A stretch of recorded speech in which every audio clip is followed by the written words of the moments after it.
Welcome to Talk Dirt to Me, where two farmers shatter myths and take on the top issues facing America's farmers. Here's your hosts, Logan and Bobby Lee.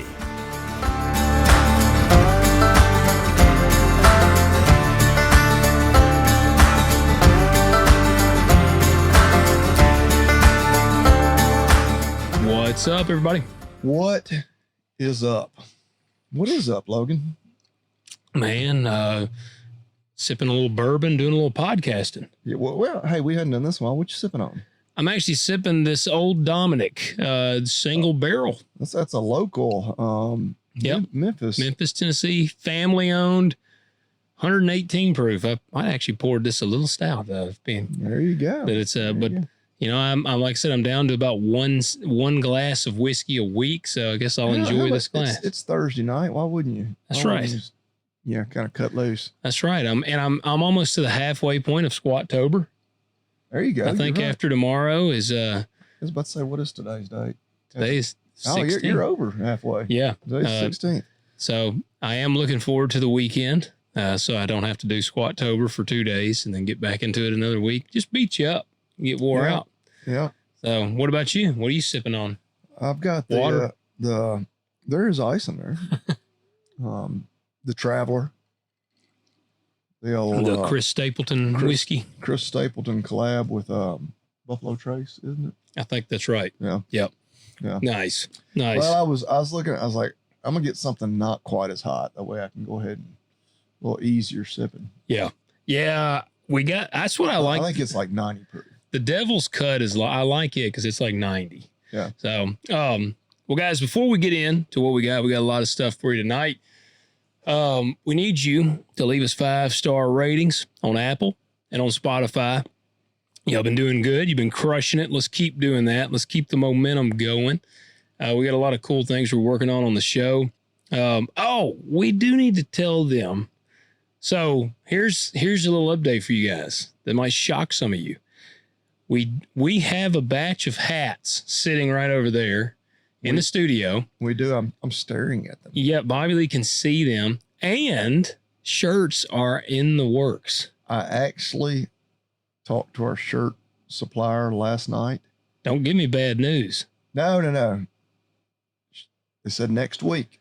All right. Which I'm anybody knows and it's a big ass order. Yeah. It's like 50,000 shirts. Well, we got 4 different designs. Yeah. Those that I guess you kind of teased them on Instagram there. Yeah. We had a few designs, had folks vote on there. So I always kind of temper my expectations. Like, all right, they said next week, it may be the week after, but shirts are on the way. What are we gonna have a store up on? I'll put a store up on the website. Talkdirtpodcast.com. That's why I've waited to even say anything really about the hats, because I'm like, I don't want to put a little bit up. We're gonna wait and put it all up at one time. We've had the hats for a couple of weeks, but So we want you guys to really rock our socks off whenever we put this store up. We want to be overwhelmed. Yeah, I want to be texting my hat guy or our hat guy the next day saying, hey, we're going to want to repeat that order. I want Bobby Lee to have to call in sick for his half day of work to have to come and ship packages. There you go. I work less than a half day. I go in 7:30 and get off at 6. That's true. That's true. That's not even a half day. Not even a half day. Guys, we want to give you all that update. We do got 4 awesome designs coming. And they're good shirts. We're shirt snobs, so it's they're really nice shirts. We did. We didn't get the cheapest just plain T-shirt. These are good quality. I forget what brand. Next level brand. Yeah. So they're very good quality. But guys, also we want you to hit that like button, hit subscribe if you're watching this on YouTube, and comment below. Let us know what you think of this episode. Also, we need you to go to tractormat.com and don't be an idiot. Get your mat. It's made in USA, and use the code TALKDIRT, and that shows them that we're actually worth a damn, and we provide. And you get a damn good product at a discount. And I was thinking, for the cattle guys out there like me, now's when you're going to need one. That's right. We're hay feeding season will be here before we know it. If you're like me and it's been super dry, you've already been maybe feeding a little hay, but which again right now it's dry, but won't be long. It'll be middle of January. Yep. You'll be getting on and off a tractor, flipping over hay rings, opening gates, getting back in with muddy boots. And cow shit coated boots. So your tractor's going to smell like shit. You don't want to be using some cheap ass OEM floor mat in your, that tractor's your office. It's an investment. Take care of it. Get you a tractor mat. That's right. And what else do you need to do? Agzaga.com. That discount code is TalkDirt20. My wife actually made an order this week. Nice. She was like, your code doesn't work. And I was like, well, you clearly hadn't been listening to the podcast. She didn't know the way to make it work. Well, she pointed out on my YouTube, in the description, which I don't think anybody ever reads. Oh, you hadn't updated. It still said just Talk Dirt. I was like, okay, my bad. So I updated that. She ordered more Flexzilla water hose and a hose reel from Flexzilla too. Oh, nice. I saw a neat new thing, and I'm thankfully my kids don't listen. Have you seen they've got the Advent calendar? No. So basically for the month of December, you get this. It's like a big calendar. It's like 20 by 20 inches. Yeah. And on December 1st, they open the little box. Had one like that when I was a kid. Yeah, and we always had one. We made them at school, but there wasn't like a prize, like what you just like. You covered it up, so it's counting down the days to Christmas. Well, this is every day there's a little toy. Oh, cool. And it's a small toy because you got 25 of them. Yeah. But that's one thing, because that's something you need to get here by December 1st. Yeah, you go ahead. Yeah. But yeah, that's one good thing. The toys and all that, obviously getting ramped up for Christmas here before long. Which I actually talked to somebody, because our fall break was last week. They went to Asheville, North Carolina, to the Biltmore. Mm-hmm. Like it's already decorated for Christmas. Well, Walmart's got all their shit in there. I was like, all right, it was always like, all right, once Thanksgiving hits, you decorate for Christmas. Yeah. And of course, some of the retail stores, they may start earlier. But like, to me, you can't start before Halloween. That's pretty bad. Yeah. Like that's pretty bad. Ridiculous. Yeah. But that said, it's not too early to start planning on your shopping though. That's right. But yeah, check them out. Talk Dirt 20. Yeah, agzaga.com, Talk Dirt 20. $20 off, $50 minimum order, and free shipping. Yep. There you go. So my tractor mat right now is not getting much use. Oh, something happened to the combine?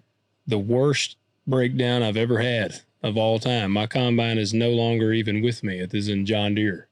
Ooh. So, well, did you run it out of oil and lock up the motor? No. Nope, it's not a motor issue. No, man, yesterday was running, harvesting.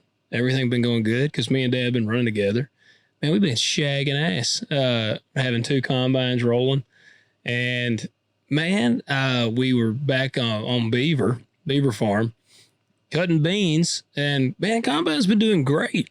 And then all of a sudden, nothing freaked out on the combine, but I could hear a thumping, like boom, boom, boom. And because, everything was engaged. You just turn the radio up. I wanted to, I want to just crank it up. Because a lot of times I don't even listen to anything. I'm just listening to the combine.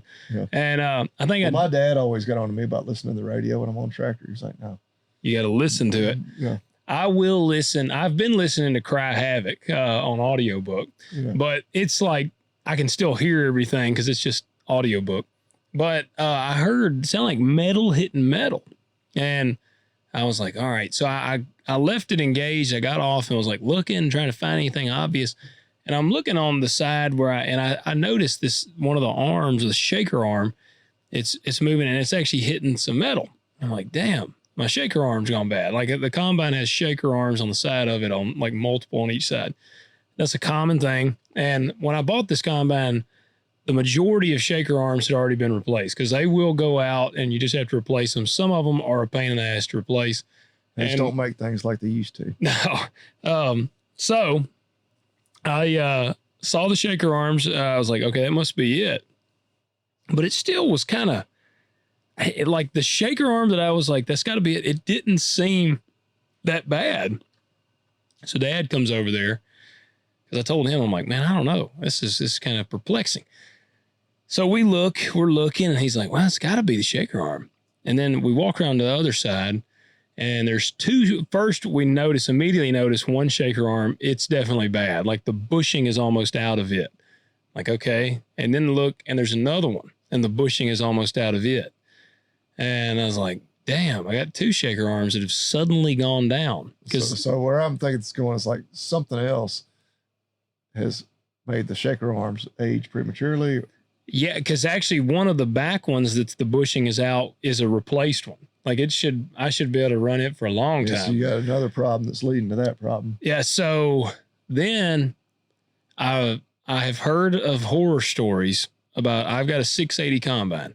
It's been a great combine, but they're apparently really bad about breaking the shaker frame up inside the combine. You get your shakers up in the combine, and the apparently for some reason 680s will break the frame. And is it like cast iron? Or? I don't even know what kind of metal it is, but I looked and see the farm we were on water had gotten up on it. And so there was chunks. So there's we had run shit through the combine. Like wood chunks. Yeah. Like a big, like logs and shit. Creek got out. Yeah. A bunch of debris gets out there in the field. Yep. And you can't see it because it's really dusty. So I've got a pretty good, let me continue. So I'm examining this thing more, and I look up under one of the shaker arms, and I can see the frame in there, and I can see the metal is broke out around it. And I'm like, oh shit. Cause I've heard this is a really bad breakdown. Heart just sinks. Yeah. And so I was like, oh, and I pointed it out to Dad, and Dad was like, he's like, yeah. He said, you probably need to call. We got a really good friend that's one of the techs at Tennessee Tractor. Tried calling him.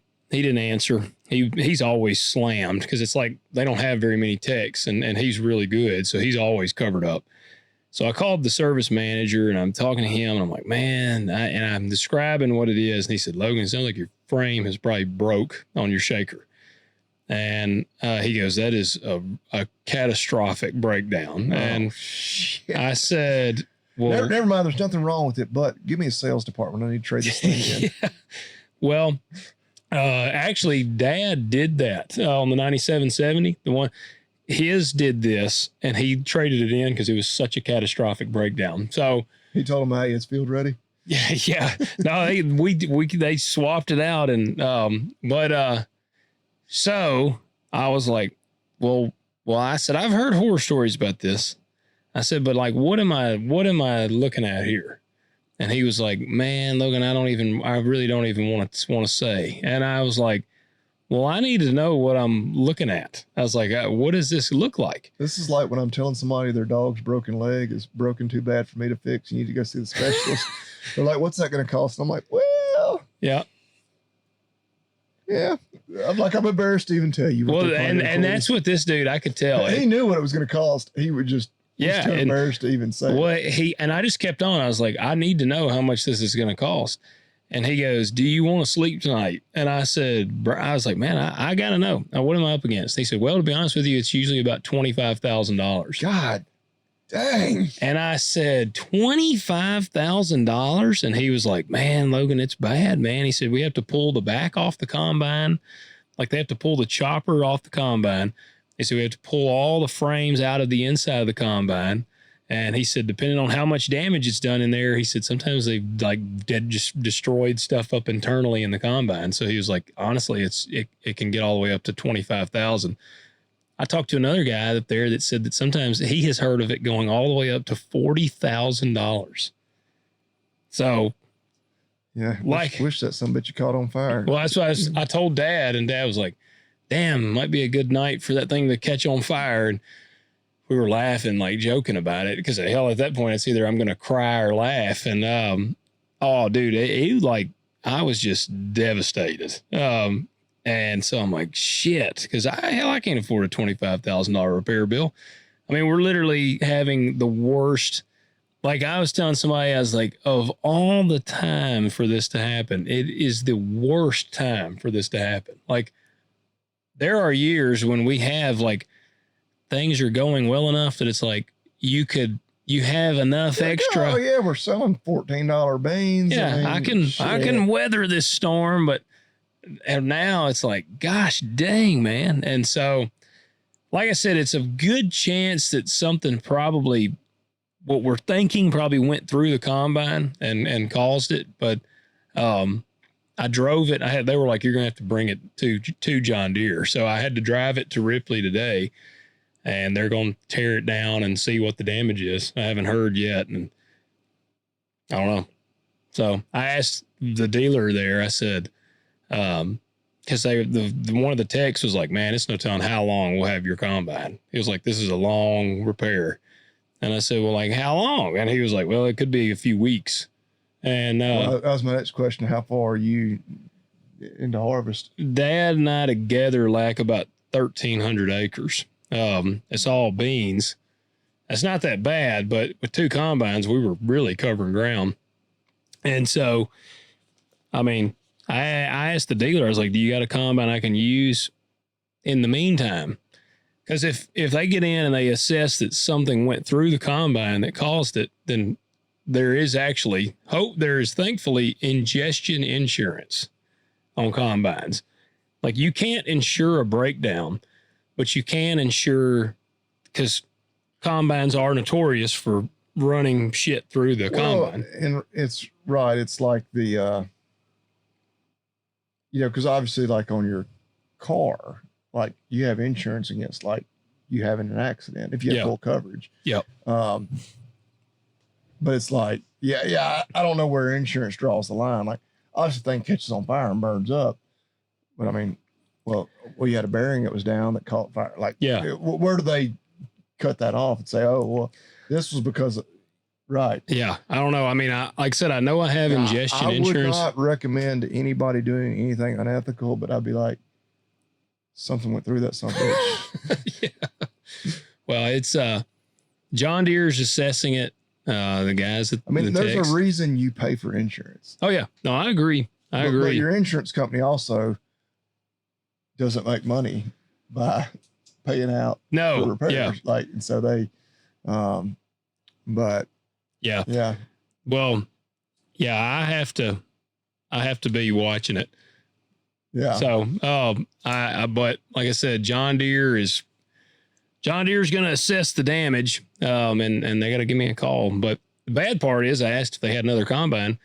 They're like, no, all the other combines, so many farmers' combines are broke down that all of our other combines are sent out. The X9 sitting there waiting. No. And I'll tell you something funny. Whenever we took mine, me and Brock drove mine up there. Was it this morning? Yeah, this morning. We drove my combine up there this morning. And my old combine was up there, my 9770. Yeah. Because I saw it and I told Brock, I said, hell, I think that's my old combine. So I drove over there and I said, hey, whose combine is this? And they told me, and I said, well, that's my old combine. I said, shit, it wouldn't have mattered if I had kept the old one too. I'd still have a combine up here getting worked on. Did they say what it was in for? No, but the auger was swung out and the whole end was off. Now it looked like they had pulled the whole auger out. So hell, I don't know what the hell's going on with it, but probably ain't as bad of a deal as what's going on with mine. So, it's a real kick in the nuts. Well, damn. So at least have yields been acceptable? No, they hadn't. My farm here actually did the best yield it's ever done. Right here where you live. Yeah. Now this is not a high yielder, but it cut pretty decent for this place. I mean, like it was the best bean yields I've ever gotten. Dad, we've been like I said, been running with him after that, and all his have sucked, and that's what he said. He's like he's been highly disappointed. So, which we're getting into some of his better ground. And on that one side of the farm we were on, I think he said the beans were getting pretty good. But, man, we've learned that the bean that we had planted that he's cutting right now, on good ground with good weather, it does great. But if there's stress, it don't do worth a damn. It's a racehorse. Yep. But it's not built for tough times. No, not at all. Like it's about a 50 bushel difference between the good part and the bad part. Like you'll be cutting and it'll literally cut 60 or 70 bushel. You drop off or go up on a hill or something, it'll go down to freaking 10, 20 bushels. Like it ain't got no tolerance for stress. So yeah, it's Yeah, are y'all seeing? I know the big push here lately, last few years, has been earlier planted beans. that's the ticket. Yeah, still. Yep, that is the ticket. These beans out here, I planted them April 14th. I wanted to plant even earlier. Next year, my plan is going to be to plant in March. Yeah. I want to start planting. And I mean, we're always at the mercy of the weather. Like, but and that's March and April around here are a battle. Finding a planting window is good luck. Yep. And so, but I'm gonna try to get to planting at least the last week of March. Yeah. So, yeah, early is the ticket on everything. I think really. I mean, even the corn. There's stuff that says that the later sometimes beats it, but there's definitely a window in there because my latest planted corn, it didn't do, and it averaged about 115. My corn across the board is probably going to average 125 to 130 bushels, and I was hoping for at least 180. So yeah, I don't know. I told someone yesterday, it's oddly freeing. Like I told them, I said things are so shitty that in a weird way it's freeing. Yeah, like it's like. Because I had kind of reached a pretty good point before my combine just shit the bed. I had kind of reached a point where it's like, we'll get through this, man. We're gonna power through this. Like I'll be able to skate through this. And now I'm like, hell, I don't know what the hell is gonna happen. I'm just along for the ride. Yeah. I mean, at this point, I'm just along for the ride, and everybody else is in the same damn boat. So that's why I'm kind of like, it is what it is. Yeah. Well. And kind of on that subject, one thing, and I'd heard this. I don't know if I was listening to a podcast or it was like on a porno. Yeah, that's where Bobby Lee gets a lot of his news. I watch when I do watch adult films. They're usually talking about commodity prices, but you always got to start with some kind of small that's right. talk. Yeah, they got to work you in. But or it may have been like on an Instagram reel or something, but the big thing, we've talked about it a bunch here over the last month or two, but commodity prices suck. Farmers have, and you were involved in that, reaching out saying, hey, we're going to need some help. Yeah. The China not buying, the trade war has really been hard on us. And then of course, all the Trump hating, liberals that are wanting to piss on all the farmers' graves, like, hey, you voted for this shit and you're getting what you deserve.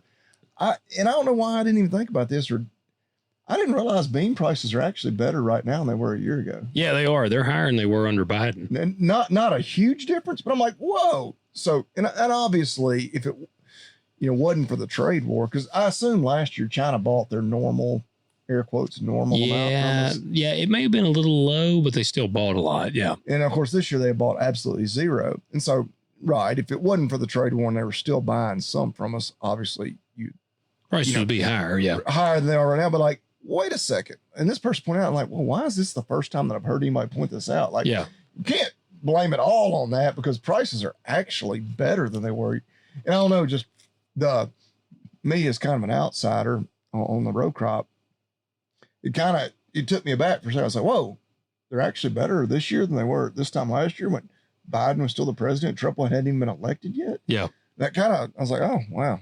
Yeah. I mean, and seeing the problem is like last year, I've shared this on the show a lot. Most guys lost, I think, around average 150 an acre last year. And what's killing us, even at the better prices, I mean, and we point that out because you can't blame it on like, Trump's killed the markets. Like, but it's still well below the cost of production. Like, that's the hard part. And I think the people that say, well, you voted for this, they just think that the prices have just plummeted since Trump did this. No, the prices have just remained below the cost of production. They have bumped up some. And I mean, right. There is possibly an argument where you could say, well, but if there was no trade war, would beans be $12 a bushel now? Oh, right. And that's something that, I mean, I guess you got your prognosticators that would say what they think it would be. But Yep. And again, you don't know. And just for reference, according to this website, and I mean, I'm sure this is just looking at like where the Board of Trade was, October 14th a year ago, which today's what, the 16th? Yeah. This little thing's hard to move. It wasn't huge. They were like 993, somewhere in there. Yeah, they're about 1020. Yeah, right now. So not a huge difference, and probably, adjusted for inflation, probably relatively flat.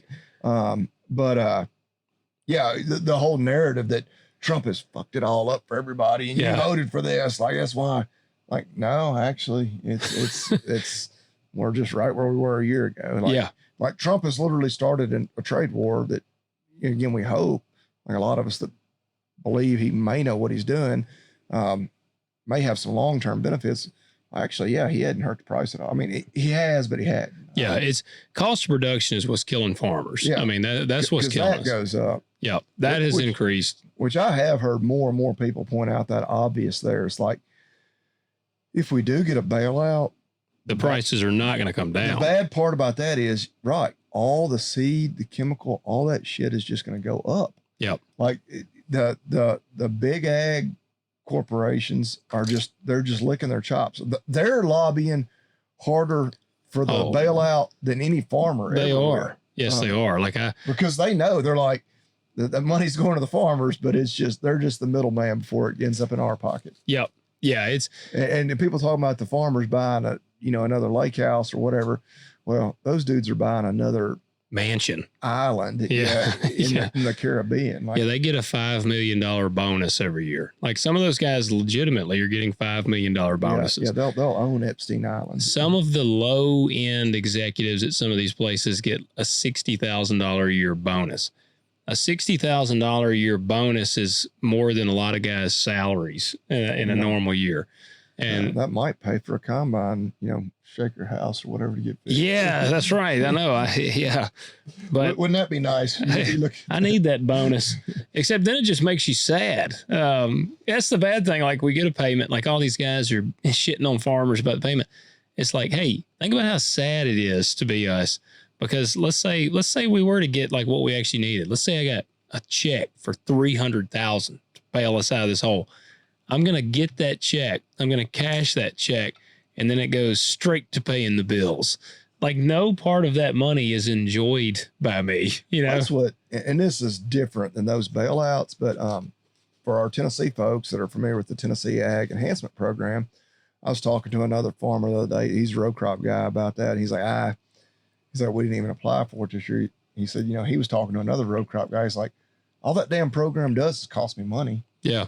I'm like, because you have to spend money to get it. You're right. Because I applied for it. I'm pretty sure I'm going to buy a hay rake, which is relatively small. And like, I feel like I'm going to get a $5,000 check from the state. But I'm going to spend, I'm going to buy about a $12,000 rake. Yeah. And then I'm going to get, so it's still going to cost me it's still going to cost me money to do this for something that I don't absolutely have to have. So I'm like, when you think, you kind of threw a wet blanket on my excitement. I didn't apply this year. I've applied to tape every year just to keep it. And cause then you got to just formally decline if you don't use it. And I have applied every year for ever since we actually did the master beef producer thing, however many years ago that was. Oh, it was at least 10 years ago. Yeah. Yeah. I apply every year and I get approved every year. And I don't think I've ever used it. And this year, because they've got a row crop solutions. The problem with the row crop one is, unfortunately, it's not even close to enough money for any of the equipment we would use. I don't even remember on the hay rake or hay equipment, which a rake is the one thing that it's like the most worn out of my equipment. I want to say it's a $5,000 max. It may only be $3,500. See, it's like $12,000 on the row crop, and then it's such limiting stuff you can use it on. And again, I'm not scoffing at $12,000. Like if I were to build a grain bin system and I spent $80,000 or whatever, $12,000, that's nice. That's a nice help. But I'm not putting up bins right now because I ain't in no position to do so. So it's like, I looked at it and I said, man, it ain't the one time I tried to use it on row crop. it was on GPS for my tractor. Yeah, you talked about that where it was such a tiny percentage. It was a tiny percentage, and then because I bought the globe and the monitor, and it was like $10,000 or $12,000 for both of them. This has been several years ago.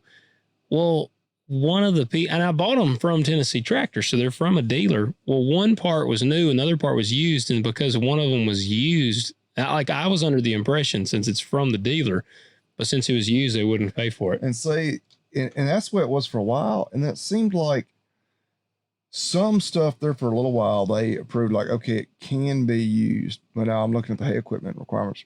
They cannot be previously owned. Yeah. But for like a hay rake, I mean, a brand new hay rake, depending on what you're going to get, the kind of ones I'm looking at are like 12, 13,000, which is not cheap. Like, to me, I'm like, damn, for a rake. But yeah, compared to what I was going to say, does, I'm hearing that. I'm like, God, that sounds wonderful. Well, and they'll cover 50%. It's a 50% cost share, but for the hay equipment, a maximum of $5,000. So, okay. So I'm gonna get $5,000 off. I pay 12,000 for one. It's only I'm gonna pay 12. Then they'll reimburse me 5. But then I'm like, well, but then I can sell my rake I have now. Yeah. I don't know. I don't know what it's worth. You know, $2,000 or $3,000. So I'm like, well, by the time I do all that, you know, I'm getting a new hay rake for a couple $1,000. Yeah, $4,000 or $5,000. It's like, okay, you know, do I really need it? No. Would it be nice, you know, just to have a brand new one and be that much further from hopefully having a catastrophic breakdown or anything? Like your shaker frame's going down. Right. And again, my rake, especially if anybody you out there are looking for one, it's field ready. We raked hay with it yesterday. I finished hay. There you go. I'm done with harvest. All right. Done with hay. No more cuttings. No, we're done. And I should be in pretty good shape. I got to get a bunch moved home now. I got to thinking, I was like, I was like, damn, I don't think I moved any of my last cutting. Like, it's all still sitting in the field, which is not a big deal. No, it's round bales. They'll weather the. Yeah, I feel bad 'cause a lot of it's on rented ground, and I'm like, it's got that red, white, and blue Ag-Zag and net wrap on it, so surely my landowners are seeing it out there with a little bit of pride. That's right. That's right. Unless you got some commies. Got any commie landowners? I don't think so. I mean, I don't want to speak for anybody's political leanings, but what's you said you had another topic. What is that? Steve McBee. He got sentenced 2 years in prison. Yeah. Wow. Really? Yeah. So Steve McBee, we've touched on them a little. It's been a while. The McBee dynasty they're kind of in Missouri, kind of northwest Missouri. Wow. Huge row crop operation. I think about 40,000 acres. They've got the reality show on Peacock, McBee Dynasty. Yeah. They're into a little bit of everything. Big crop farmer, which is amazing because actually I saw some stuff on social media, just very little. And so I was Googling it, trying to find it. And all the articles about it were like from like all the pop culture websites. Yeah. Because they've gotten to be such a big thing with this reality show. It's like, well, I want like the ag breakdown of like, but it was crop insurance fraud, basically. Yeah. My understanding. Yeah. Ordered to pay. Was it 4 million? 4 million and some change. Yeah. And he got sentenced to 2 years. That's wild. I did not expect him to serve any time. He has until December 1 to turn himself in for wow. But they you know, and I did know this a little bit because I watched a very little bit of the show. They hadn't been farming long. Like Steve, not that I want to totally sympathize with him because obviously he did something wrong. He came from just about nothing. I think he bought his first farm like in the late 90s, but then didn't even really start farming until like the early 2000s. Yeah. And now they're like 40,000 acres. Like they are a dynasty. Yeah. And then it's not just the row crop. They've got the car washes, they do the cattle now, some direct to consumer meat, which we're all, you know, heck, part of me is like, you want to root for them. It's like, hell yeah, this is the American dream. God, first generation farmer. Yeah. Now, obviously he got caught doing some, absolutely illegal shit. And unfortunately now you wonder, what other shady shit did they possibly do? And that's maybe unfair for me to say that, but well, it's kind of, you do have that thought. Yeah. And especially when you when you see somebody blow up relatively quickly, it makes you wonder, like, what's going on behind the scenes. Yeah, and again, I hate to be a hater and just be like, oh yeah, they. No, and like, because I've seen their son on some stuff. I think his name's also Steven, one of them. Right, and Steve and then Steven. Yeah, and I've seen Steven on some stuff, and he's a big advocate of like beef, eating beef, and they're likable people. Like I've watched, I don't know, 3 or 4 episodes of the. Bobby Lee has their shirt. He wears a McBee Dynasty shirt all the time. I've got their underwear on right now. Yeah, he's thought about getting a tattoo of a big Steve head on his back. Dang. Now, I bet you he goes to a very white-collar prison. Oh, surely. And I think he should. I mean, it's not like he was. Do you think, is there a part of you that would think prison would be almost relieving? Maybe with commodity prices where they are right now. I was going to say, like, there's times when I'm like. Yeah, it might be good to lay out for a couple of years. That's what I'm sitting here. I'm like, obviously the sons weren't involved. Well, I shouldn't say that because I hadn't kept up with it closely at all. If they were, they did it in a way well enough that the kids were not implicated. He made sure he could be the fall man. Yeah, I don't know. But there's time, if my kids were older and I'm been struggling so much, it's like, hell, going to prison a couple years might be all right.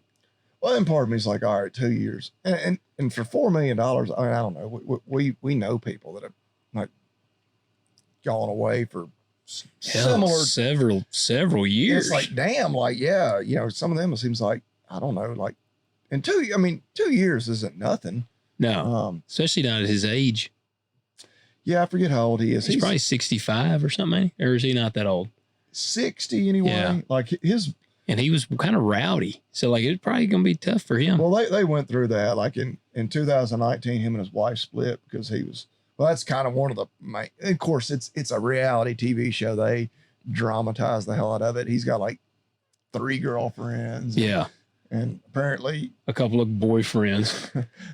I don't think that's ever part of it. But when they split in 2019, I think he had girlfriends even before. I think he had a wife and girlfriends at one time. Yeah. Yeah. Which, hey, I mean, I don't advocate for that, but. Well, I'm going to tell you right now, insurance fraud, especially on something to that level there, I couldn't do it because I know I'd get caught. Well, and part of me is like, hell, if you're farming 40,000 acres, that wasn't even that much. No. But I mean, I just would get caught. Like, I mean, I don't know, man. To think you're kind of going to get away with it's crazy. I didn't realize this. That they've always been pretty high profile. I mean, hell, they got a damn TV show about him. Yeah. And apparently he was on one of the reality dating shows or something. Well, I thought that was Steven. Wasn't he on the... okay. Maybe I'm getting Steven. What is that called? Joe Millionaire. Joe Millionaire. So that was Steven, not Steve. Okay. Yeah, that was Steven. But yeah, apparently it was like just his sentencing apparently just happened, but 2 years. I'm still waiting on him to make the Hanks Dynasty. Yeah. That's the one they need to make. Yep. They'd have had to blur some stuff out yesterday. Man, I'm going to tell you. And what was I working on? I was working on something the other day, and after I got done, I was like, my God. I had to I think I might have even prayed afterwards. Like, I was like, my language was so horrendous. I was like, God, I'm sorry. You got to forgive me for that one. I actually, no, I don't remember what it was because maybe this was 2 weeks ago because I went to church 2 weeks ago.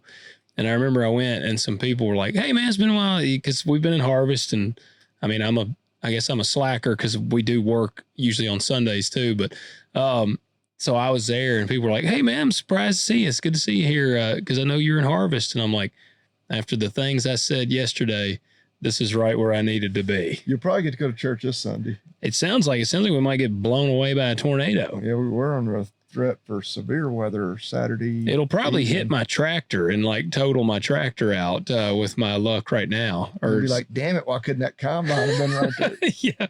Yeah. I'll call a Tennessee tractor and be like, was there any chance that a light pole went through my combine or something up there? Yeah, I'm gonna get that thing and bring it home and there's a real questionable looking tree. Park it under.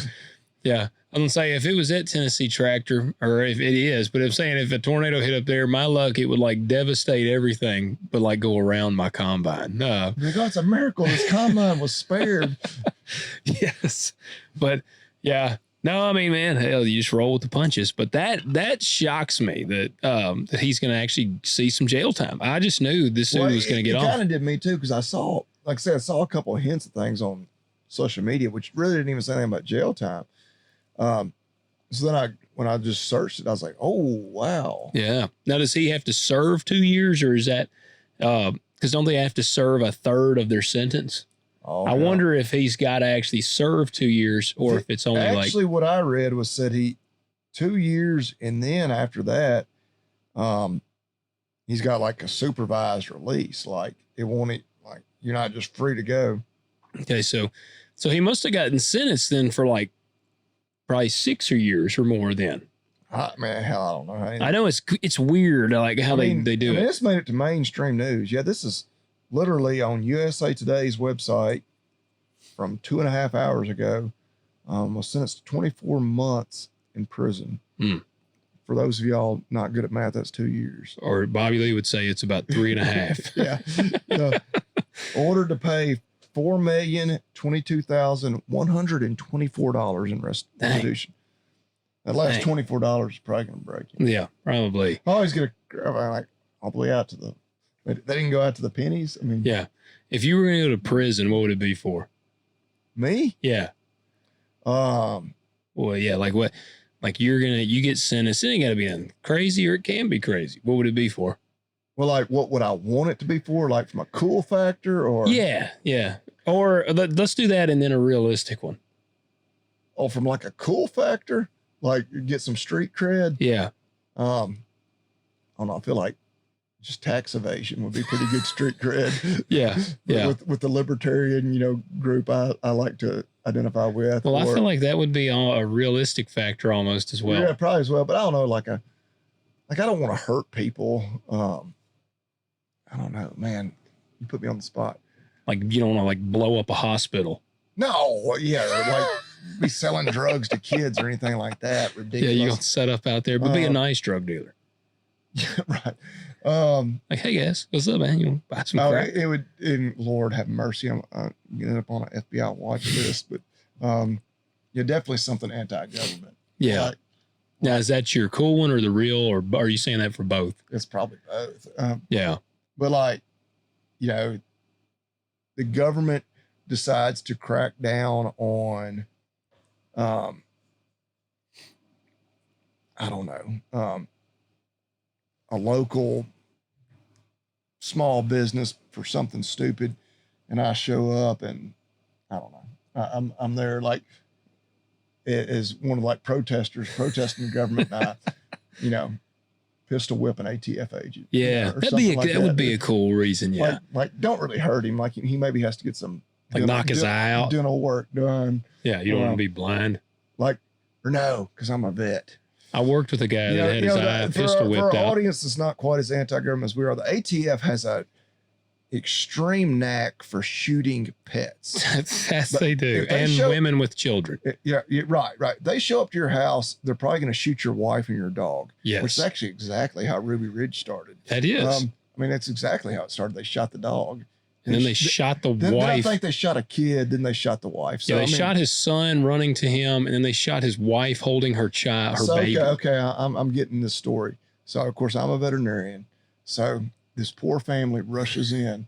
They're sweet, like, I won't say like golden retriever because they're never mean. Yeah, or I got like one, even tugging better, on my like strings. they're like pug. Pugs don't even have a mouth that can bite you.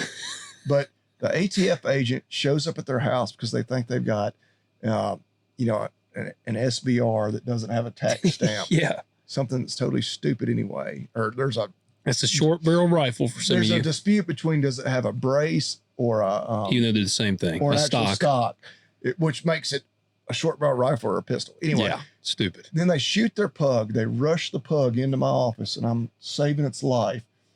Then the ATF agent shows up there for like evidence, and then I like beat the shit out of him. That's a good one. That's a good one. And then they're like, charge me with assaulting a federal officer. Yeah. And then I go to court, and I'm like, you're goddamn right I did. You know what that makes me? That is do you know what you just quoted? A Few Good Men. Yeah. So you've seen that. Yeah. All right. Yeah. Jack Nicklaus and Tom Cruise. Yeah. Okay. Yeah. Because he's like, you can't handle the truth. Did you assault the ATF officer? You're goddamn right I did. Yes. I would do it again. That is such an awesome. I just watched that this past week. Yeah. Well, yeah, that's a good one. That's both realistic.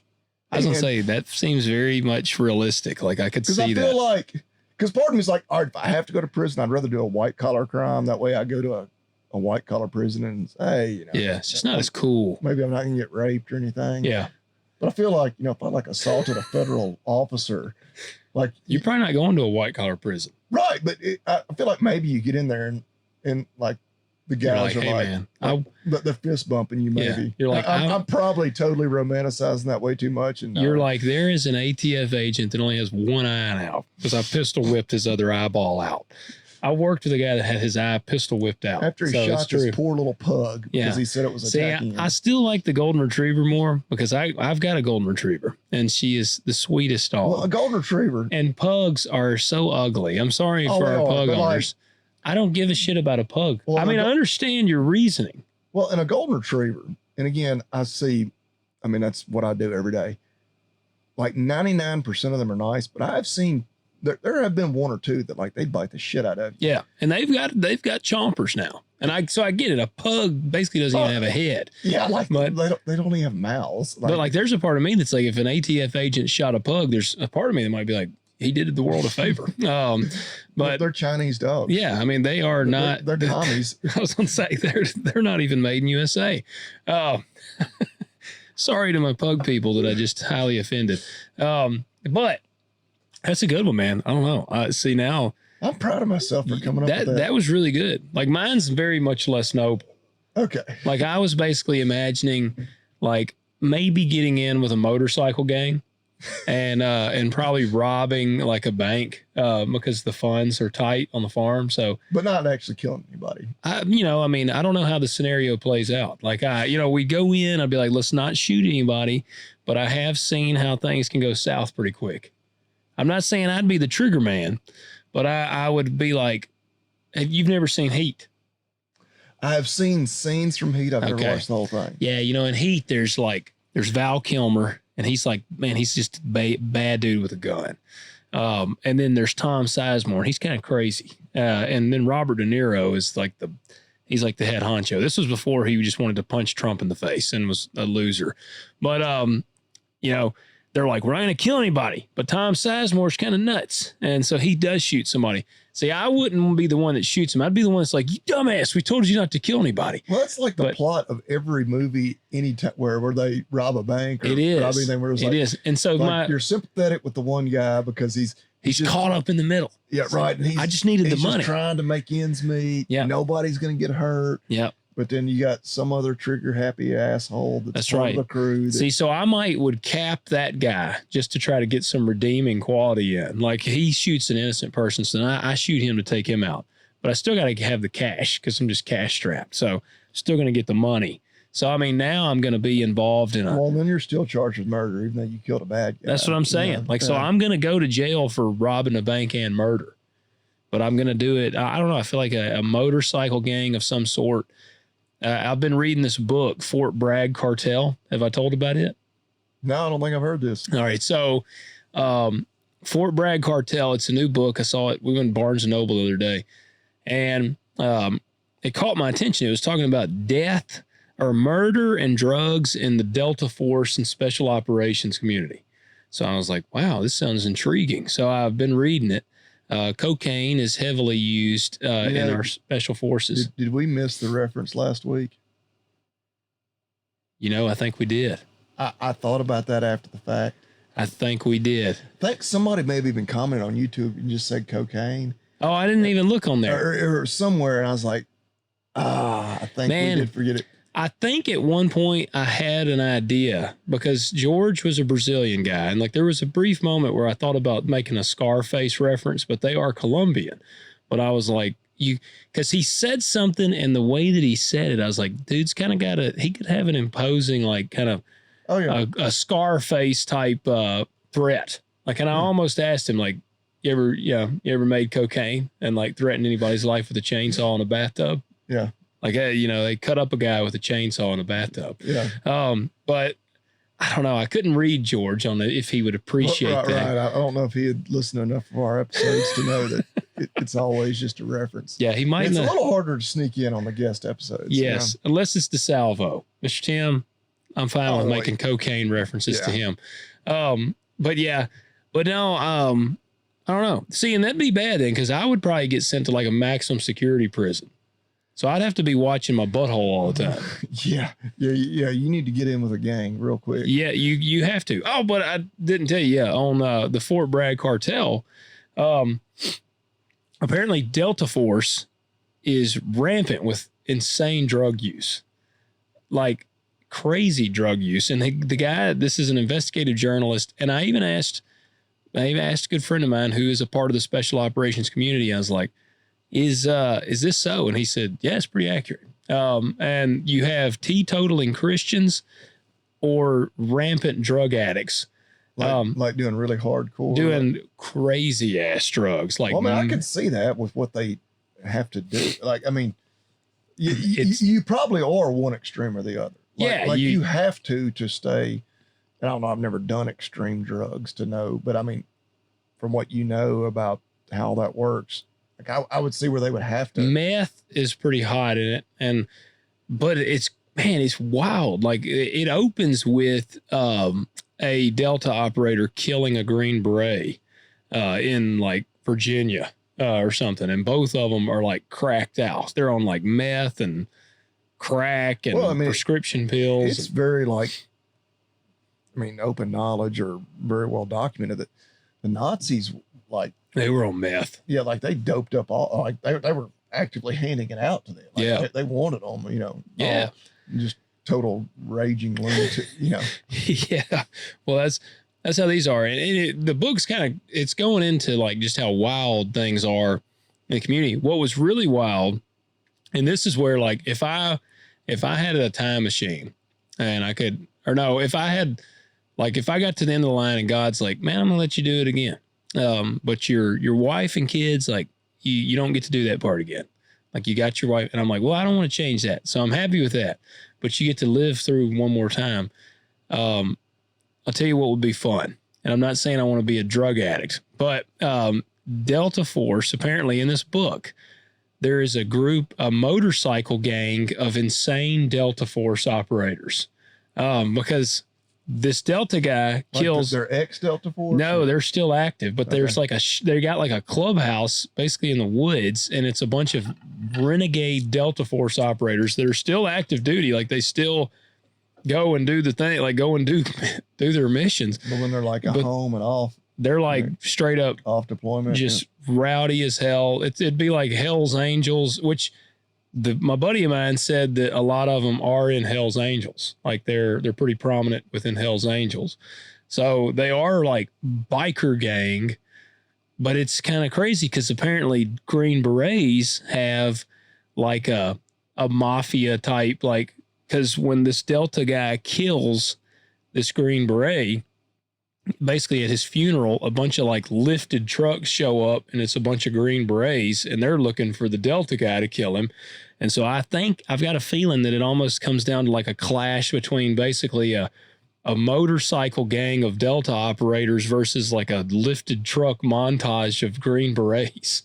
Like, and this is a true story. Like this stuff's crazy, but, so yeah, I don't know. I think in another life, I would be a motorcycle gang Delta Force operator. Because then it's like, all right, you can be a bad guy, but also still be technically a good guy. Yeah. Well, that's the whole thing with all of us. Like, there's no bad guy, good guy. No villain sees himself as the villain. Well, and yeah, we don't live in a black and white world. Everybody wants to make it black and white. That's true. Like good versus evil. Like, no. Everybody has a few redeeming qualities at least. Yeah. And even the good guys have flaws. You know, the old saying is you either die a hero or you live long enough to become the villain. That's right. That's right. What a philosophical turn this episode took. Yeah. This is what I want you guys to write. This is kind of the questions that I ponder at night. what are our listeners? If our listeners committed a heinous crime that sent them to prison, what would it be for? Well, it doesn't have to be heinous. But yeah, that's true. That's true. You don't have to like slaughter a bus full of children. Like what is, if you committed a crime and you were going to prison? And tax evasion is a noble crime. Like Wesley Snipes went to prison for 7 years, for tax evasion. Damn. Yeah. And I'm like, damn, that dude, and people were shitting on him afterwards. I'm like, he's a hero. Like he didn't pay taxes for 7 years. Right. Yeah. And part of me, or however many years. It costs other taxpayers. Well, I mean, I don't know. They're going to get their money one way or another. Tax evasion is a crime that I don't, this is not advice for anyone to commit it, but I kind of tip my glass to anyone who, sticks it to the man. And, but that is, you do got me thinking like the benefit of committing a white collar crime. Well, right. If I just like once I'm getting sentenced, I'm like, oh yeah, give me 2 years in a white collar prison next to Steve McBee. Yes. I could probably hang out with him and not feel too unsafe. Yeah. Yeah. That's a bad thing. My choice of crime I'd be in there in a bad place. Like I've wondered because I went to, you'd have to like shiv somebody on the first day just to establish. I told you about Billy that I went to tech school with. Yeah, you told the story about how he was ready to kill the guy. Yeah, yeah, and he never admitted to murdering a guy, but he did tell us he stabbed a man in the kidneys like 35 times in the bathroom. Yeah, and I know a lot of people have said like if you go to one of those prisons, like you just need to stab somebody on the first day. like you just got to go ahead and establish yourself. Which I don't. Again, also not official advice. I've always thought like I would shit and just not wipe anymore, like and try to get as nasty and disgusting as I could. So it's like, you would hope that when they try to do something to you, like maybe even the smell is so overwhelming that they're just like, my God, like, I don't know. Man, I've never thought about it that much. I'm just going to try to stay out of a maximum security prison. Yeah, that is definitely a perk to a white collar prison. But yeah, well, I'm sure there's weird ass shit. Oh yeah, I'm sure there is. Let me see if we got a little bit of time. Let's see if we got some questions. I know we do, but they get jumbled up in my emails here. All right, that one. Take a little splash of that old Dominic. Try it out. Little splash. Crap, where was that? Have to pistol whip an ATF agent tomorrow. You need to be ready. Yeah. Oh, there was a bunch of Delta operators involved in Waco. Really? Yeah, I never knew that until I was reading this book, and it said some of the people that actually killed some of the first civilians in Waco were Delta operators. And see, I thought that was all. Were they like former Delta that had then joined ATF? They were active Delta, and they had been like basically sent in with. I guess the DEA or ATF or whatever. So I've always had a real high esteem thought for Delta, but that kind of gives them a little bit of a black eye. Kind of hurts my feelings a little bit. Yeah, because if I joined a Delta motorcycle gang, I'd be like, "Now, guys, we're not going to be committing no crap like that." I think during was it the Nuremberg trials after World War II? Some of the defense of for the war crimes for the Nazis, we were just following orders, and they established that that's not a defense. Yeah, there you go. Part of me is like, those guys like, hey, we're pretty much all our training is we follow, what the command tells us to do. Yeah, and seeing you already quoted it one time down on American citizens. Yeah, I don't envy anyone being in that situation where you're doing something is morally, ethically, constitutionally wrong, but you're being ordered. Like you're in a lose-lose situation. Like you follow orders and commit a crime, or do you? Well, then you end up like in A Few Good Men. When you get cleared of all the murder charges, but then you get dishonorably discharged. Yeah, because that was the whole thing. Those guys were like, "What?"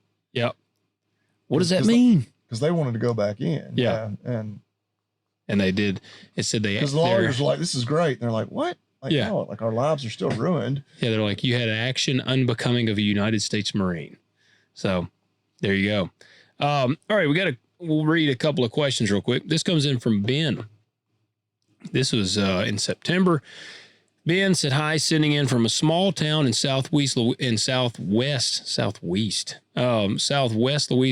I'm a 34-year-old part-timer. I'm like Bobby Lee in the fact that I have a full-time job and moonlight with some cows and a crawfish farm.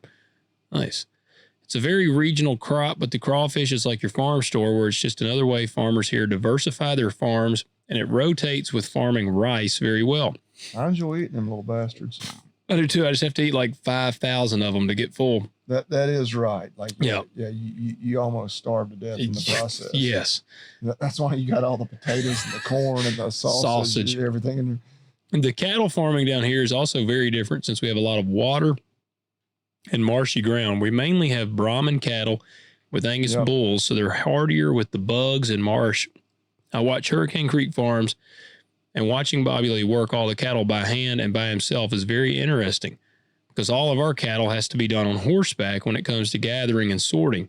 It's interesting seeing different ways different regions do things. But anyway, I love the podcast, listen every week. The only issue I have is that y'all keep saying y'all are from the South. Where I'm from, anything north of I-10 makes you a Yankee. But it's all in good fun. Keep up the content, and God bless. Now, I-10, I'm pretty sure it's the one that like runs along the coast. It's way down there. I looked after he said that. I'm like, well, shit, he thinks everyone's a Yankee in the United States. Hey, man, you need more allies than just those of you south of I-10. That's right. If it ever does come to north versus south again, you want more of us. Yeah, that'd be a boot stomping from hell.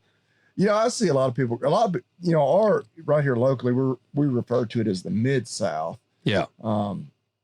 And I see people, that show those maps, whatever. It's like, there's the Deep South, which we're not really the Deep South, but we're the South. Like we're solidly the South. One that always kills me is the Midwest. Because when you hear that term, I remember as like a teenager, like you hear Midwest, I'm thinking the Midwest. Yeah. That's like Wyoming, Colorado, like just when I'm thinking geographically, but not like people are like, Ohio is the Midwest. I'm like, Ohio is east. Yeah. Like that's east as hell. But now I've come to kind of more like Ohio, Indiana, Illinois. Mm-hmm. And even like, I guess a lot of people include like, as far as sports, like the Big Ten is the Midwest, which now the Big Ten, hell, it includes California teams and everything. But which is stupid. But I'm like, hell, I consider like Wisconsin the North. Like, shit, hell, they're touching Canada. I was gonna say, like, that ain't the Midwest. No. Anyway. Yeah. Well, there you go. No, Ben, we appreciate you writing in. Yeah, man, moonlighting. That's the way you got to do it sometimes. We do appreciate you tuning in. Bobby Lee, appreciate you watching this YouTube. Let me see here. Let me find another one here. All right, let's see if this. Oh, wait a minute. No. I wonder where exactly he said Southwest. I've been to. I fished on Lake Calcasieu, if I'm saying that right. That's my one kind of experience in kind of Southwest Louisiana. We flew into Lake Charles. Yeah. All right, here you go. Derek writes in. I don't think Calcasieu Lake. Tell me if I've read this one. Great show, boys. Uncle Sam has decided it's unfortunately time for us to move from North Carolina to Tennessee. Have I read that one? I don't think so. All right. Looking around on Zillow, it looks like we'll be living on the Kentucky side of town due to the insane property prices of the area. So he's probably going to Fort Campbell. It sounds that way. Yeah. He says it looks like we'll be living on the We're currently on 10 acres and have 4 horses and 2 mini mules that'll accompany us. Trying to mirror our current setup in a reasonable house anywhere near Clarksville would be Campbell. Yeah, 750,000 plus. Would be Clarksville's, which is not, it's by no means a Nashville suburb, but I imagine it's kind of going the way of Nashville, or Franklin kind of thing. I don't know how far. It's in that region. Yeah. You're probably close enough to Nashville that it's got all that stupid Nashville money. Yeah. Or out of state money that's coming into Nashville. The California money. I was going to say California money. They're selling their, 1,500 square foot house for $2 million. In California. And then they're like, you mean I can buy like a house and acreage in Tennessee for $2 million. Well, yeah. We hope it stays that way. But well, he says, I would be interested to hear your thoughts on why property prices, specifically ag land / rural homes, haven't seemed to adjust given the high interest rates, insane pricing, and commodity prices in the shitter. Ready for things to go back to pre-COVID when no one wanted to live in BFE. Cheers. So I'll tell you straight up why. That's because you got investors buying. Yeah, I was about to say on ag land, it's because no farmer is paying $10,000 an acre in our area, unless they are super big and stout and they can just do that. That's the thing. I've had that conversation. I was like, is this going to all come back? Because I had some conversations with some realtors that are like very realistic. They're like, oh yeah, like anything. I want to say they said like $3,500 an acre or more cannot pencil out for a farmer. Yeah, and they're dead on. I've always said it right around that $3,000 an acre is basically top dollar for farming. And so we're like, well, with the way ag economy is, do prices come down? And that's where I always say, it's like, I don't think it will, because you got so much outside money. You got, just individual investors and it's like these private equity groups and whatnot that recognize that land is, they ain't making any more of it. And so, like, I don't know. I mean, part of me, because I own not a lot of land, but a decent amount, like, well, yeah, I want land prices to keep going up, make mine worth more. But as somebody who would like to invest and expand my farming operation in more land, I'd like to see it come down. But I don't know. That's where I kind of go back to. There's opportunities in every market. Like, if market goes up, there's a chance. There's opportunities to make money in that environment. Prices go down. That's time to buy. But I think that's the problem. You got so much outside money, and that's what I was talking to somebody the other day. I forget who it was. Maybe it was somebody that's more of a builder, and they hadn't really been building much lately. And I was like, man, I hope these interest rates will get reasonable again. And he's like, yeah, no kidding. Oh yeah, I'm sure they do. Yeah. No, I'm the same. I think that there's too much outside money going in. For a prime example, very close by, one of my farms was for sale. Not one of mine, one I leased and worked. And the owners had called me and they gave me first chance at it, but they wanted about $10,000 an acre. But that seems to be the number everybody. It is the number now. Like everybody's like, get around number. Well, and I kind of had a similar situation. And but hold on, it did. I want to get at with it.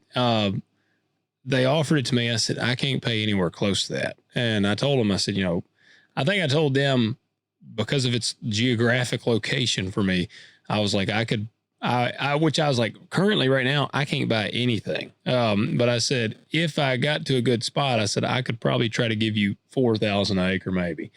And, the problem is somebody came in and bought it and they paid about $10,000 an acre. Damn. And they don't really have any plans to do much with it. They just wanted some land, and I mean, it's great. They want me to keep farming it. I'm going to, but there's a part of me that's like, damn it. Like, from a farming standpoint, I wish people would stop buying land at these prices, because eventually, like everything else, if it don't sell at that price, there's people that are going to want to sell. And then finally, they'll just start taking lower prices. So I wish people would stop. Well, but then as a landowner myself, the other side of me is like, well, hell, I want the land prices, like you said, I want them to be up because it means my value goes up. And I've talked to people, very casual conversation. I hadn't made offers or anything. But like, you're like, hey, we might want to sell this. I'm like, okay. And like, it gets my wheels turned. I'm like, oh, yeah, well, maybe I can buy it. And then, they don't name a price, and I don't make an offer. And then, we get to talking more, and they're like, yeah, we're thinking 10,000 an acre. I was like, oh shit. Yeah. Cause I immediately, there's a couple of comps nearby me. And I'm like, bro, these farms sold for like 4,000 an acre. Yeah. And like very comparable, like not immediately adjacent, but like within a mile. Like, buddy, like, I know you hear that number from other people, which apparently, that one went for 10,000. I'm like, nobody's paying that, which again, I guess now I can't say that. Some people are just crazy. And of course they're always like, yeah, and we'd rather not see it get developed. It's always been farm, And I'm like, yeah, well, and that's totally my intention. But I'm like, but if you're going to put that kind of price tag on it, it's going to be a developer that buys it. I think the only people, right, or either somebody so incredibly wealthy, they can just, doesn't matter what it costs, whatever. And I'm just want a farm. I want somewhere to deer and turkey hunt. But I'm just like, and I know they can't sell it because there's nothing to keep me from paying $4,000 an acre for it and then being like, now I'm going to develop it and subdivide it and sell it for $10,000 an acre. Yeah. But it's like, I don't know. Yeah. Well, there's another farm I work in Shelby County, and they also have it for sale. And they offered me first dibs on it. And they told me they'd take $8,000 an acre for it. And I was like, I can't do that.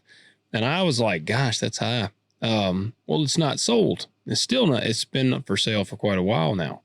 And the other day I was looking around because there is another piece of farm. There's land for sale everywhere. But one of the farms that I work is joined by some ground that's for sale. And I was just curious what they were asking. So I was trying to find this farm for sale. Well, in looking for it, I actually found this other farm that I work. And I know it was for sale. I knew it was for sale. This is the one they offered it to me for $8,000 an acre. Okay. So I knew it was for sale, but I just assumed, all right, I thought they were going to list it for $8,000 an acre. Boy, was I wrong. I mean, way wrong. When I saw this, I saw the acres and I'm like, and I'm looking at the pictures and I'm like, man, that looks awfully familiar. That's about the right acreage. But the price tag was crazy as hell. And I'm like, that can't be right. They are asking $29,000 an acre for this farm. And it is not very much, like it's actually 3 parcels. They're all right here. They're split by a road. It's a big, like 40-acre parcel and then like a 8-acre and 7-acre or something. Like it's like 67 acres total, but it's about 50 something farmed or whatever. But the big parcel, it's got a ridge kind of in the center and then it drops off and it's kind of wet. And then the 2 little parcels are super wet. So like, I don't even know how anybody could even develop this thing. Like if they could develop, they basically could develop the ridge in the center of the big field. But I mean, they're literally asking almost $30,000 an acre. Yeah, I mean, I'll sell everything I got for $30,000 an acre. Well, I've had that conversation with people about, well, I mean, and you found yourself in that situation. Where like you hear these prices and I have no intention of ever selling my farmland, living anywhere else. But I'm like, but there's a scenario, there's a universe where it comes to a point where, like, if land is worth that here, it would be stupid not to. Yeah, especially with everything encroaching. Well, then what do I do with my money? Like then I've sold all my farmland. I have enough money. I don't ever have to work again. Like, but then what do I do? Just die? I mean, yeah. No, I'm going to want to keep farming and I guess maybe I become the asshole that goes somewhere else and pays crazy price for some land. Pays, somewhere where land has traditionally been cheap, and I pay $5,000 an acre, and they're like, these outsiders from Tennessee coming in here paying $5,000. I don't even know where that place would be, but I don't either. But it's like, I don't know, at some point, and I don't know, and part of me is like, well, we may look, and that's what, in this landowner, they've been real cool. They're like, we're probably not gonna sell it, because they're like, in 20 years, $10,000 an acre may seem like stupid cheap. And I'm like, you might be right. Yeah. But I was like, but today, I'm like, I'm sure I can't even get that. I'm sure I couldn't even get finance for that. Like, I don't think it would appraise for near enough. That's the problem, man. It's got to appraise, but yeah. So, man, to be honest with you, why, and do we think they'll ever, I don't know that I think they'll ever go back. I don't know. I've wondered that too. And that's been my whole thing. It's like, the reason I don't think it'll ever go back, obviously the one constant, everybody always say they ain't making no more of it. Yeah. And you've got enough outside money, like people from like California, New York, wherever, they're like, oh, 10,000 an acre for like farmland, that's great. Yeah. Well, because you hear like in Iowa and some of these places, Oh yeah, paying crazy money. 20,000-30,000 an acre for farmland. Like they're not even developing it, which I mean, again, they got the same commodity. I mean, they grow a little better yields there, but still getting the same commodity prices. Like that'll never pencil. No, they just got old money. So there you go. Or it's completely outside money. Like it ain't even ag money. It's drug money. Derek, we appreciate you writing in. I got to get to one question here. I told this dude we'd get, and then we'll wrap it up. He actually asked this on Instagram. His name's Caleb. He wrote in, howdy from the opposite corner of the state. Working my way through the episodes on Spotify, currently up to 81. You still got a ways to go. Yeah, man. I told him to skip ahead to this Friday because I told him we'd answer this question on here. He said, Logan, I heard you discuss hauling grain straight from the field to the elevator. Do you not have bibs/dryers? I'm assuming he meant bins. Do you not have bins/dryers? And if not, why? Because I'm broke. That's the simple answer. Like if I don't have the funds. You'd have more money if you had bins. Yes. They'll pay for themselves. Hey, 2 years ago, I had my on selling straight out of the field. I think it was 2 years ago. I sold straight out of the field and got more for my grain than Dad and them got for theirs out of the bin because the price just kept going down. Yeah, we were kind of at the high then. Yeah, I sold at like 14 something, and they were getting like probably 13 something on average. So it doesn't always benefit, but most of the time, storing your grain. Yeah, generally, I was listening to another podcast today. It's like that's one of the single best investments a farmer can make is in storage. Yes. So yes, if at some point in my farming life, because I don't plan on going anywhere, I would love to have a couple of bins. And I would love to have a dryer. We do not see, Dad and them don't have dryers. They got fans. And typically here we harvest when the grain is dry. Like we'll harvest it. You want your corn, 15%, and your beans, 11%, 10%, whatever. I mean, they're dry because you put them in the bin because I've heard a lot of horror stories of guys putting like corn or beans in the bin that were kind of wet and they didn't have a dryer, and then that shit sets up like concrete and they can't hardly get it out. So we put it in dry, and Dad will go and just turn on the fans periodically, and it just circulates air through there. And they'll basically, whatever moisture you put them in at, they typically come out basically that same amount. Now, a dryer is really cool because guys will start shelling corn when it's like 25% moisture. And like you get the claim you see when corn gets really dry, you lose it off the header. Like when it pulls down and hits a 25% ear corn, ain't no kernels coming off of that cob. Like it goes and the combine does its thing and gets the kernels off. But when the corn's dry, when it hits the deck plates of your header, it usually shatters some corn off. That's why you drive by any cornfield this time of year. They've shelled the corn a month ago. We've had some rain. It looks like a cover crop. Yeah, the corn's thicker than it was planted. Yeah. But yeah, it seems like there's some guys around here that definitely have actual dryers, not just running fans. Yeah. But the further north you go, like that's the thing. It's almost like they have to. And I don't know if it's a situation where they can't leave it in the field long enough to get it dry. Yeah. With shorter growing season, I don't know, but like that's standard practice. Like you start shelling when it's 25%, you dry it, that's just what you do. Oh, for some of those guys, it is truly unheard of to like shell it when it's dry. Yeah. Like it is just, and it is kind of wild because of it's just part of the harvest process. It is like they're shelling corn that's green. Like the stalks are still green, and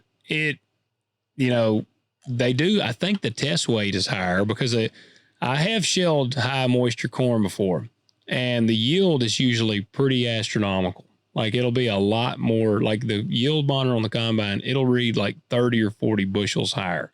And that's what, it's expensive to run dryers. Like you got to have either like propane or electricity or a natural gas, like doing it. And so, man, but they claim that you gain so much in like your yield increase that it offsets the just cost from the lost grain. Yeah. That you don't have. Yep. Yep. And beans, I think, are the same way, because beans, when they get really dry, and the reel, hell, I mean, when they get down to like 10%, I'll hear beans will be bouncing off the windshield. I was actually passing some fields this afternoon that looked, I was like, they have a hell of a stand of beans out there. Yeah. I was like, damn, like, is that, I mean, that has to be because it's not the plant putting back out after you cut it. I've had more header loss than anything. Yeah. Like, again, it wasn't your field, but I passed some fields this afternoon where I was looking at, because we've had 2 or 3 decent rains since some of these fields have been harvested.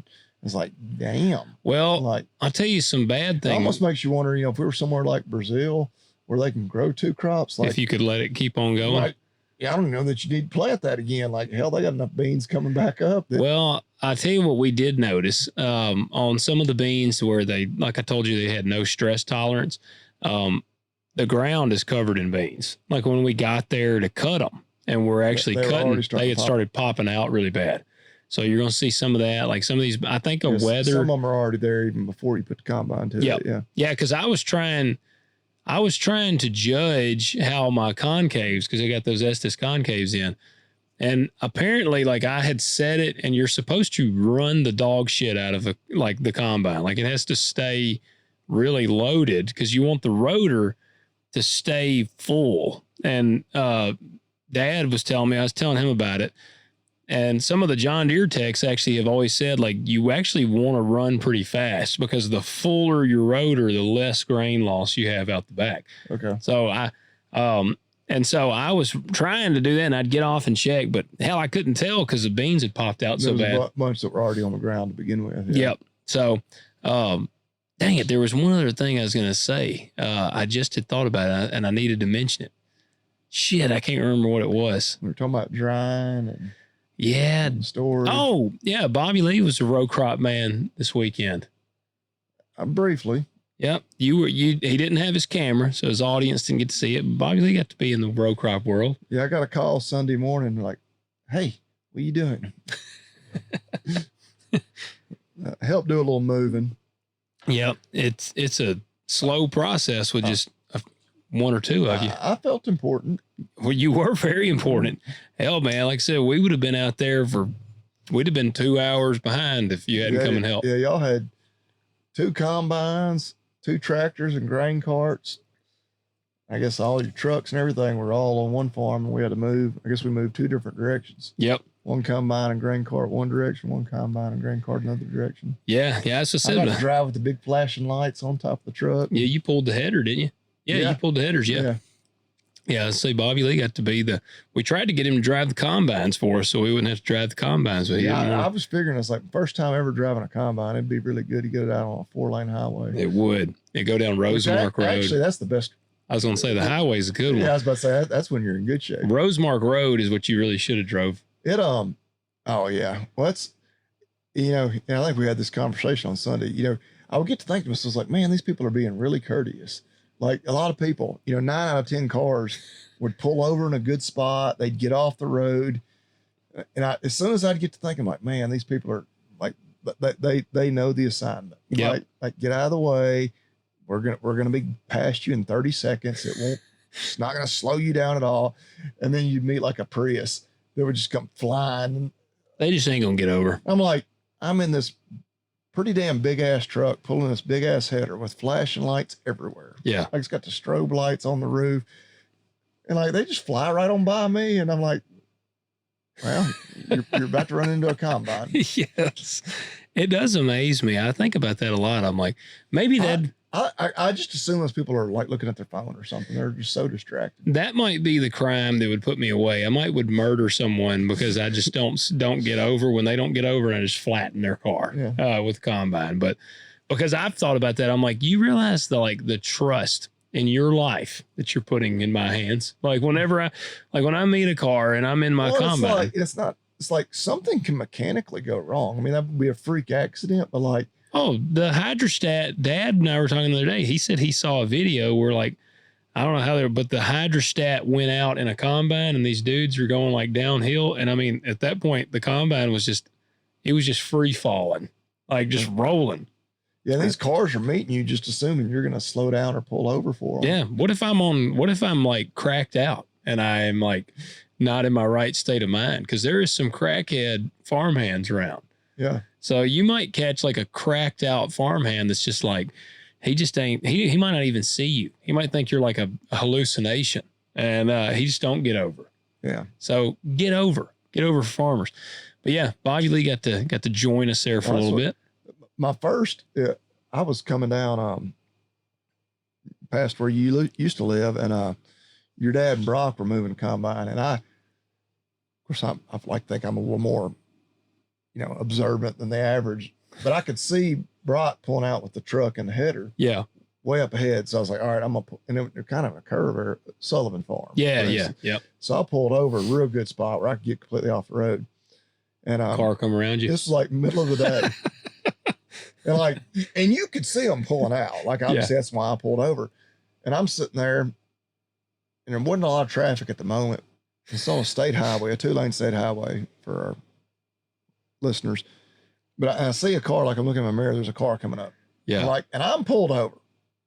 And there's a truck and a combine pulling out up ahead. Like, surely they're going to see this. Surely they're going to see this. Well, they're just coming. Yeah. So then I'm just pulled off the side of the road. I stick my arm out the window and I'm like flailing it up and down. They just roll right on by me. And then they're like, oh shit. Well, then there's like a guardrail and there's like nowhere good for them to pull over.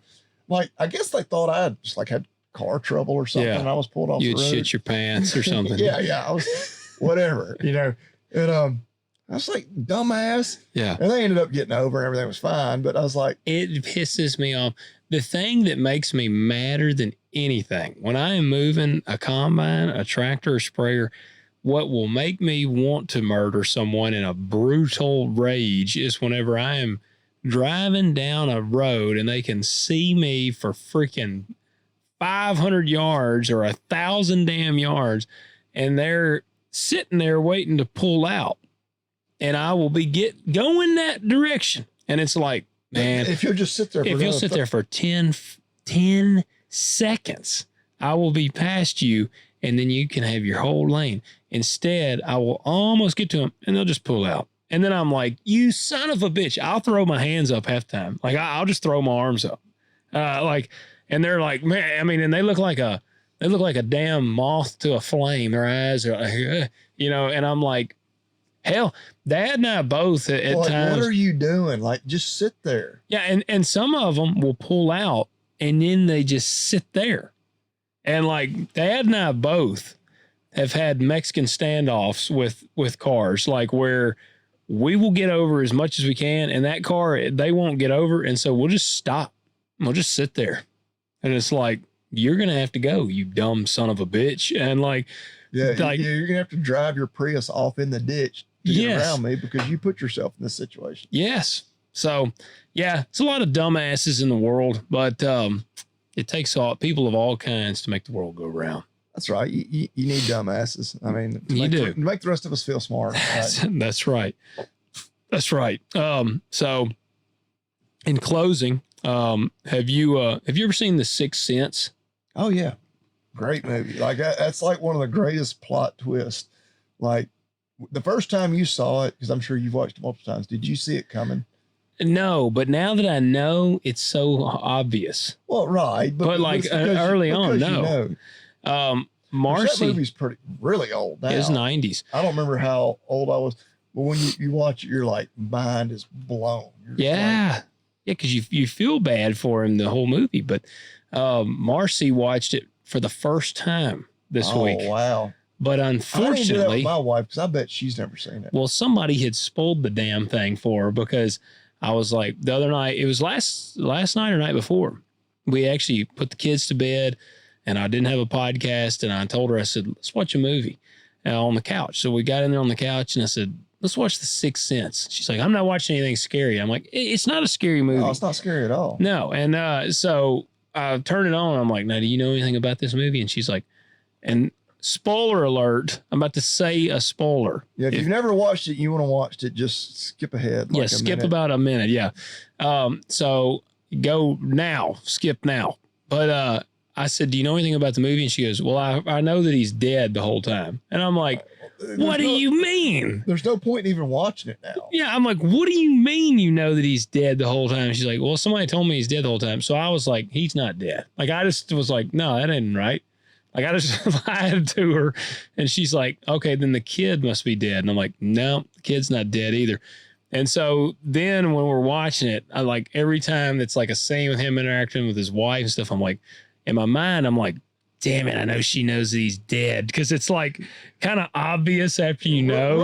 Right. Once you know. And she's sitting there and then finally she's like, I know that he's dead. I'm like, son of a bitch. Like, I know that you know that he's dead. It like kind of made me mad. But it's a great movie. That ruins the whole, that's like the spoiler. I was so excited for the experience of when she was like, I've never seen it. Because I'm like, this is going to. If you already know that, the movie is pointless. Yeah. Oh, I mean, but that was such a twist, man. Whenever when that happened, like I got lots of movies have like plot twists, but like that's when you're like, holy shit. Yeah. Like she drops the ring and it rolls to the floor and he looks and it's his damn ring.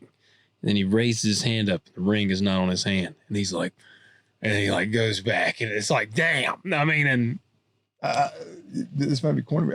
I got kind of chills. I just got chills. Yeah. Yeah. I just got chills, which that means there's a ghost in here, according to the movie. Oh, shit. I got to get home.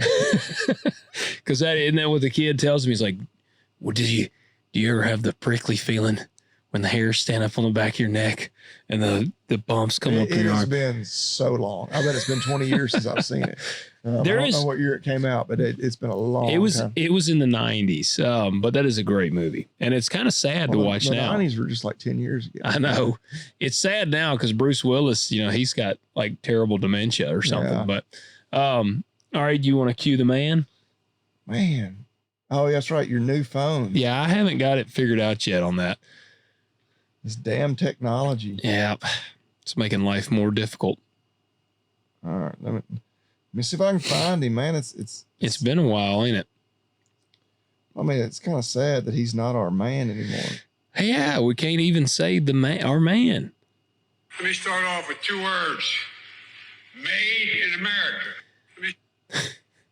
Made in America. Cry Havoc is out. Cry Havoc, new Jack Carr book. Jack Carr book. When you mentioned that earlier, I was like, I gotta go ahead and order it. It's I'm digging it so far. I've again listening to the audio book just because I don't take the time to like sit down and read very often. Like I said, I've been reading Fort Bragg Cartel. Like that's the first book I've actually been sitting down to read. But I've been listening to Cry Havoc, and so far I'm digging it a lot. I'm in like the 5th or 6th chapter. But definitely check it out. It is, if you're not familiar with Jack Carr, then you need to start with the terminal list and just work your way up. And you're quite a few books behind. You could start reading Cry Havoc. Like it's actually a different timeline than the terminal list. It's kind of a prequel. It is a prequel because it is James Reese is the protagonist in the Terminal List series, and his father is Thomas Reese. This book is about Thomas Reese. Which all throughout the series, it references his dad a lot. And so you kind of know a little bit about him. Yep. Because was he also a SEAL? He was a SEAL, and he's a MACV-SOG in Vietnam.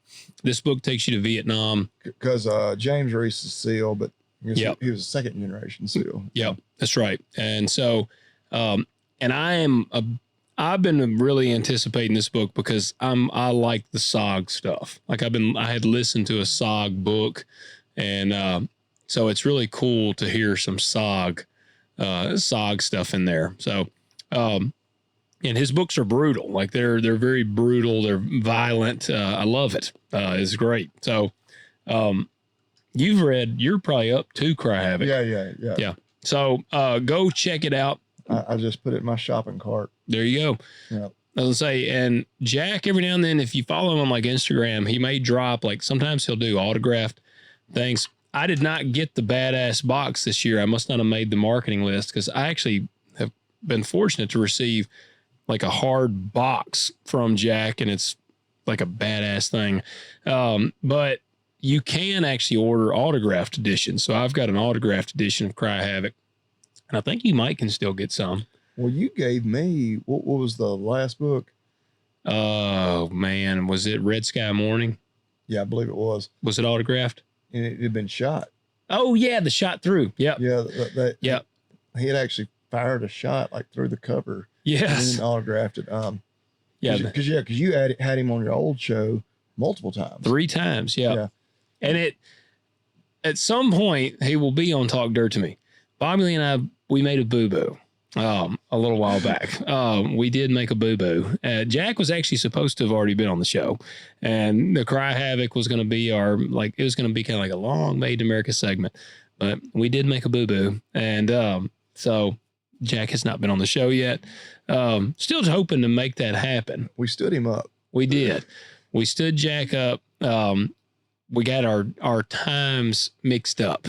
And it's tough when you're not just talking about different time zones, but when they're actually different continent. Yeah, they're on a different continent. And so like doing the math on like, all right, what time will that be our time? And then, yeah, we just totally foobarred it. We did. And I called Bobby Lee. I was about to shit myself whenever I realized. But it is what it is. Jack is a super cool guy. He was very understanding.